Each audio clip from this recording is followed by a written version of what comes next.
Coordinate geometry का tracing आप conic में जो है आज देखेंगे। कोऑर्डिनेट आप फोकाई या फोकस के कोऑर्डिनेट के जो है प्रोसीजर किस तरह से इसको निकालते हैं, बहुत लंबा हो जाएगा। अगर हमें सिर्फ कोऑर्डिनेट ऑफ फोकस निकालना हो या कोऑर्डिनेट ऑफ फोकाई निकालना हो, अगर एलिप्स के केस में, हाइपरबोला केस में करेंगे तो लंबा होगा। अभी पैराबोला के केस में हम लोग आए नहीं हैं, सर्किल और स्ट्रेट लाइन में दो चीज आती ही नहीं है। तो to calculation the coordinate of foci for ellipse और हाइपरबोला में क्वेश्चन एक करते हैं। पार्ट 4 होगा ये क्वेश्चन जो है आएगा जरूर, लेकिन जो है कितना बड़ा है, कितनी मेहनत करनी पड़ेगी इसके ऊपर डिपेंड करता है। अब मान लिया हमारे पास कोई दिया गया है 17x², कोई कोनिक दिया गया है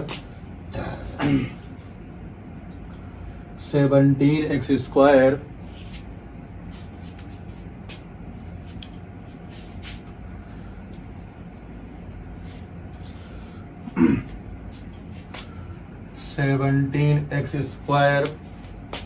प्लस 12xy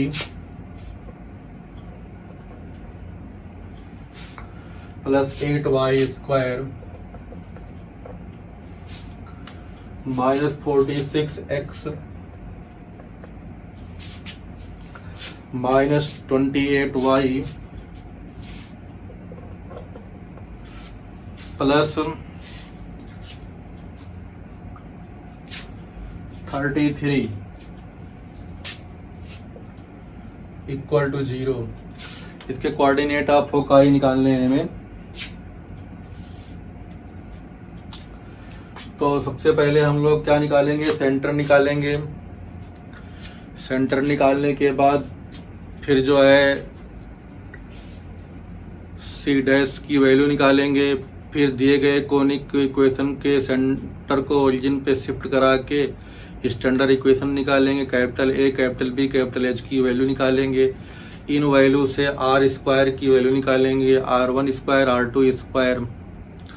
फिर जो है हमारे पास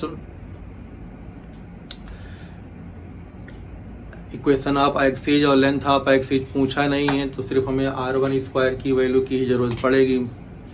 तो उस r1² की जो वैल्यू आएगी r2² की भी जरूरत पड़ेगी। तो हमारे पास जो होता है एक नया टर्म ढूंढना पड़ेगा थीटा। तो tan थीटा की वैल्यू भी निकालनी पड़ेगी। tan 2 theta equal to 2h/a minus B capital में जो होता है उस फार्मूले को लगाना पड़ेगा। वहां से tan 2 थीटा का फार्मूला लगाएंगे, 2 tan थीटा/1 माइनस tan² थीटा। फिर tan थीटा की वैल्यू निकालेंगे। tan थीटा से एक ट्राइंगल बनाएंगे, फिर एक cos और sin निकालेंगे। sin थीटा और cos थीटा की वैल्यू सब्स्टिट्यूट करेंगे। फिर इक्वेशन ऑफ या कोऑर्डिनेट ऑफ फोकाई का जो फार्मूला होता है वहां पे जो है उसकी वैल्यू लगा के रखेंगे, फिर जाके हमारे पास आएगा। इतना लंबा प्रोसीजर होता है, समझ लेना पड़ेगा क्या क्या करना है, तभी हो पाएगा।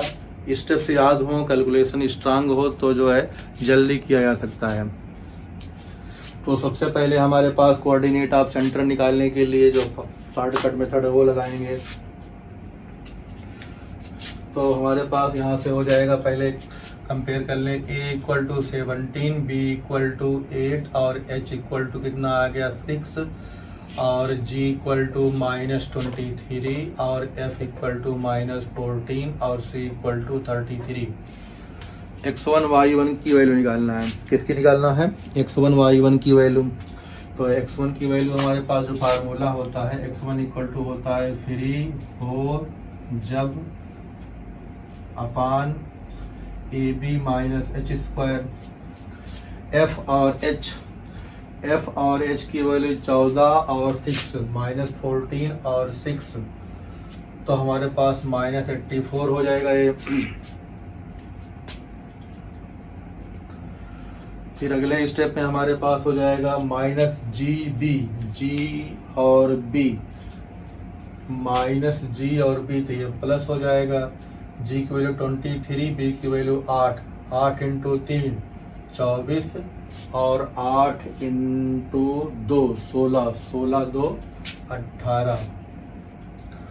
और नीचे कितना हो जाएगा हमारे पास, देखो ए बी 17 इंटू 8 तो 126 36।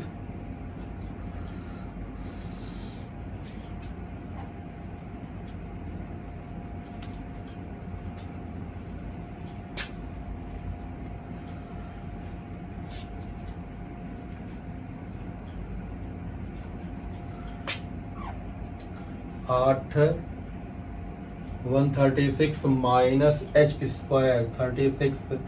तो ऊपर हमारे पास आएगा 100, नीचे 100 आएगा तो ये 1 हो जाएगा। x की वैल्यू 1 आ गई। अब y1 की भी वैल्यू निकाल लेते हैं। तो y1 के फार्मूले हमारे पास क्या हो जाएगा, देखो तो y1 इक्वल टू नीचे तो हमारे पास वही हो जाएगा 100 आएगा और ऊपर आ जाएगा, तो ऊपर होगा हमारे पास जी हाँ, तो जी और हाँ 23 और 6 तो माइनस 6 इंटू 3 18 और 6 इंटू 2 12, 12 और 1 13 138 और फार्मूले का यहाँ माइनस। फिर आएगा हमारे पास एफ यहाँ आएगा तो इसका भी माइनस तो ये प्लस हो जाएगा। तो हमारे पास a इंटू एफ करेंगे तो 17 इंटू 4 68 कैरी आया 6, 17 इंटू 4 और 17 इंटू 1 तो 17 17 और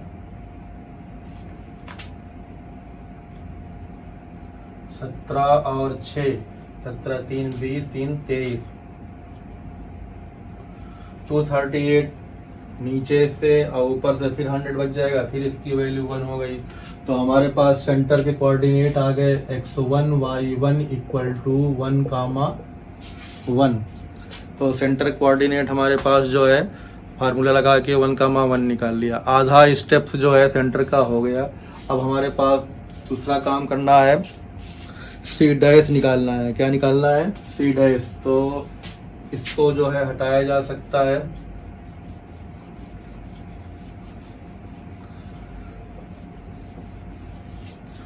और इसकी वैल्यू तो हमारे पास आई है। सी डैश की वैल्यू का जो फार्मूला होता है वो निकालो। सी डैश इक्वल टू कितना हो जाता है हमारे पास, सी डैश इक्वल टू होता है जी x1 plus F y1 plus सी। तो जी की वैल्यू कितनी है, जी की वैल्यू -23 तो -23 ये हो जाएगा और -14 ये हो जाएगा प्लस 33। तो हमारे पास हो जाएगा, देखो यहाँ से 23 और 14 कितना हो जाएगा, ये 37 और यहाँ से 33 माइनस कर देंगे तो हमारे पास बचेगा 4। तो -4 इसकी वैल्यू आ गई। तो हमारे पास रिफर्ड इक्वेशन जो आएगी वो हो जाएगी 17x² plus 12xy plus 8y² -4 equal to 4 हो जाएगा। 4 से डिवाइड कर दो। जब 4 से डिवाइड करोगे तो हमारे पास यहाँ हो जाएगा 17/4x² plus 3xy plus 2y² equal to 1। अब कैपिटल ए, कैपिटल बी और कैपिटल एच की वैल्यू निकाल लेंगे। कैपिटल ए की वैल्यू फ्रैक्शन में है और कैपिटल बी की वैल्यू जो है होल नंबर में है और एच की वैल्यू क्या दिखाई पड़ रही है, फ्रैक्शन में। तो हमारे पास जो है कैपिटल ए इक्वल टू हो गया 17/4, कैपिटल बी इक्वल टू हो गया 2 और कैपिटल एच इक्वल टू हो गया 3/2। यहाँ से पहले आर निकाल लें। तो r के लिए a -1/r² और b -1/r² equal to h²। ये फार्मूला होता है। इन फार्मूले में a, b और h की वैल्यू रख के r² इक्वेशन बना के r² की वैल्यू निकाल लें। तो तो हमारे पास ए की वैल्यू हो जाएगी 17/4 माइनस 1/r²। यहाँ ब्रैकेट में हो जाएगा 2 माइनस 1/r² इक्वल टू 9/4। तो मल्टीप्लाई जब कभी किया तो हमारे पास मिला कितना, तो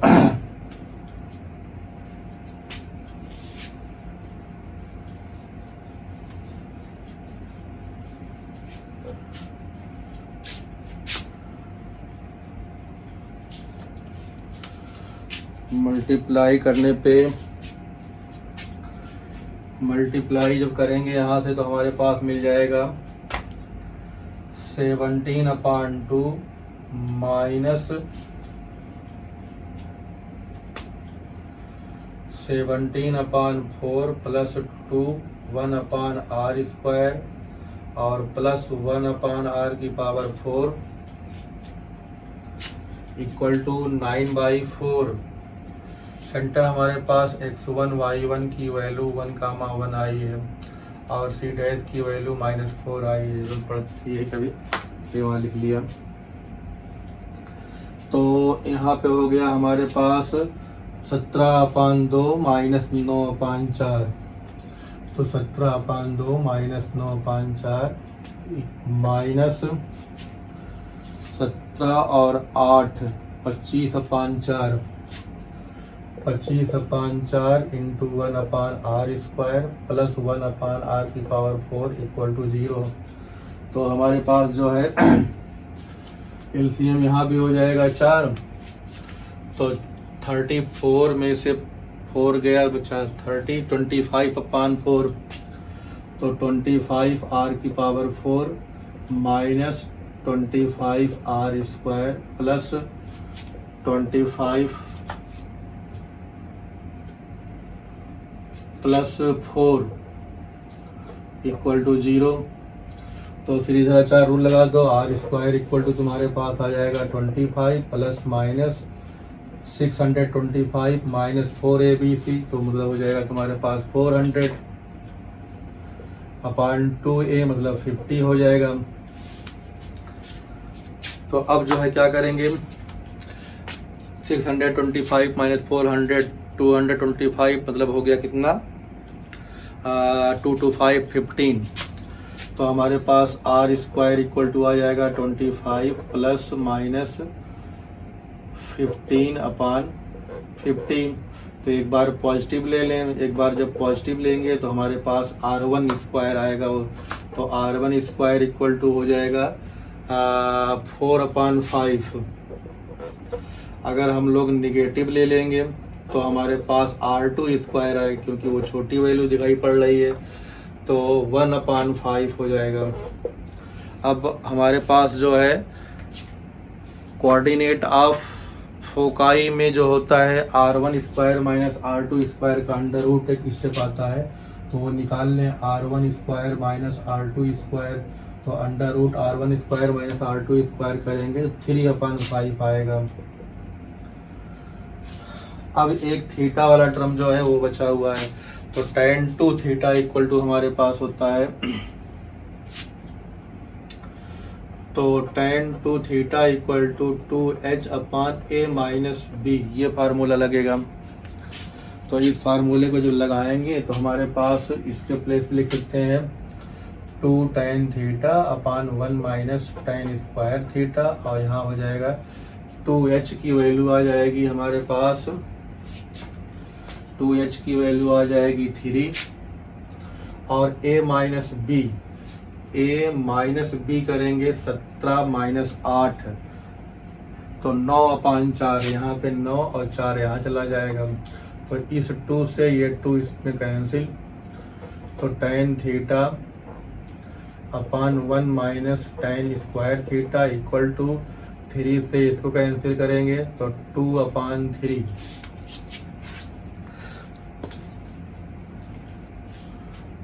क्रॉस मल्टीप्लाई कर दें, तो क्रॉस मल्टीप्लाई करेंगे तो हमारे पास हो जाएगा 2 minus 2 tan² theta equal to 3 tan θ। तो हमारे पास 2 tan square theta plus 3 tan theta minus 2 equal to 0। 2 into 2 4, 4 से 3 लाना है माइनस करके, तो 4 इंटू 1 हो जाएगा। तो 2 tan square theta plus 4 tan theta minus tan theta minus 2 equal to 0। तो 2 tan थीटा कॉमन ले लो, तो यहाँ तुम्हारे पास आएगा tan थीटा प्लस 2 और यहाँ आएगा माइनस 1 कॉमन ले लें, tan थीटा प्लस 2 यहाँ भी हो जाएगा इक्वल टू 0। तो tan थीटा प्लस 2 और हो जाएगा 2 tan theta minus 1 equal to 0। Question बड़ा छोटा हो रहा है ना।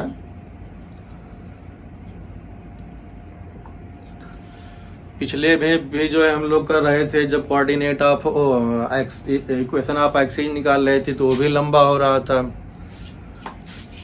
तो अगर कंबाइन करेंगे, अलग अलग क्वेश्चन करेंगे तो स्टेप्स याद हो जाएंगे। 3 क्वेश्चन 4 क्वेश्चन तो आएगा ही इससे। तो अब हमारे पास देखो यहाँ से हो जाएगा implies tan theta equal to -2 और 1/2। ये वैल्यू जो होगी नॉट कंसीडरेबल, छोटी नहीं लेते हम लोग, बड़ी लेते हैं। ये वैल्यू लेंगे, पॉजिटिव साइन लेंगे। तो tan theta equal to mod इतना लेना है हमें, मॉड लगा के। तो अब इसका जो है एक ट्रायंगल बन जाएगा। तो मिला हमारे पास यहाँ से तो tan theta equal to 2 implies एक ट्राइंगल बना लो, परपेंडिकुलर और बेस और हाइपोटेन्यूज। तो अब फाइनल आंसर के लिए फार्मूला चाहिए। तो फार्मूला हमारे पास जो होता है, तो हम लोग क्या हटा दें इसमें, ये बीच वाले स्टेप हटा दे रहे हैं।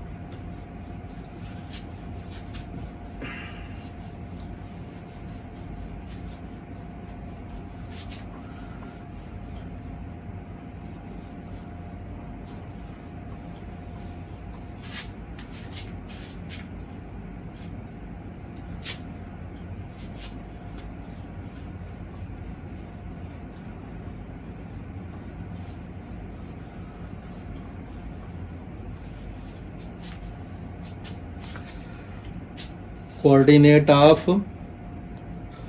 Foci.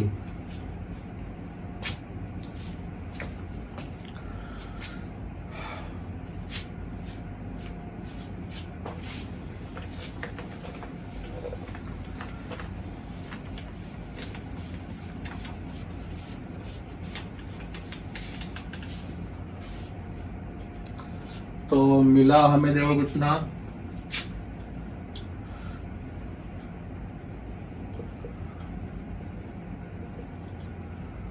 Coordinate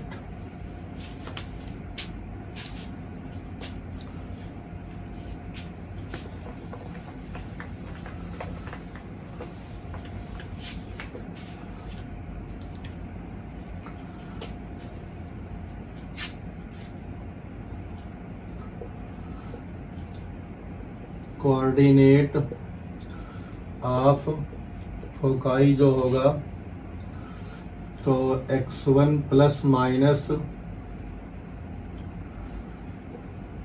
r1 square minus r2 square cos theta comma y1 plus minus under root r1 square minus r2 square sine theta. ये हमारे पास कोऑर्डिनेट का फार्मूला होता है। तो यहाँ पे जो है x1 की वैल्यू कितनी है, 1 है। तो 1 plus minus under root r1 square minus r2 की स्क्वायर की वैल्यू कैलकुलेट की थी, अंडर रूट 3/5। तो रूट 3/5 इंटू कास थीटा, यहाँ से क्या मिल जाएगा 1/√5 कामा 1 प्लस माइनस √3/5 इंटू 2/√5। तो इसे और एलोबरेट करेंगे तो हमारे पास 1 प्लस माइनस √3/5 कामा 1 प्लस माइनस 2√3/5। तो ये फाइनल आंसर आया इतनी लड़ाई करने के बाद। तो कोऑर्डिनेट ऑफ फोकस चाहे एलिप्स हो चाहे हाइपरबोला हो, दोनों के लिए इसी मेथड से निकालना पड़ेगा। दिए गए क्वेश्चन को पहले जो है सेंटर निकालेंगे, सेंटर निकालने के बाद जो है क्या करेंगे, R1 स्क्वायर R2 स्क्वायर की वैल्यू निकालेंगे स्टैंडर्ड फॉर्म में करके। फिर उसके बाद जो होता है capital A capital B capital H पहले निकाल चुके होंगे, उससे tan 2 थीटा वाले फार्मूला से tan थीटा की वैल्यू निकालेंगे। फिर जो है हमारे पास जो है कोऑर्डिनेट ऑफ फोकाई के जो फार्मूला होता है उसके जो है रख के निकाल लेंगे आंसर। अब हमारे पास अगले में आएगा पैराबोला के लिए। पैराबोला का एक क्वेश्चन देखते हैं। पैराबोला लंबा होता है, इसमें नहीं देखा जाएगा, उसका पार्ट 5 में देख लेते हैं अगले नेक्स्ट पार्ट में। More about parabola, something more about parabola जो है उसमें पढ़ेंगे। ठीक।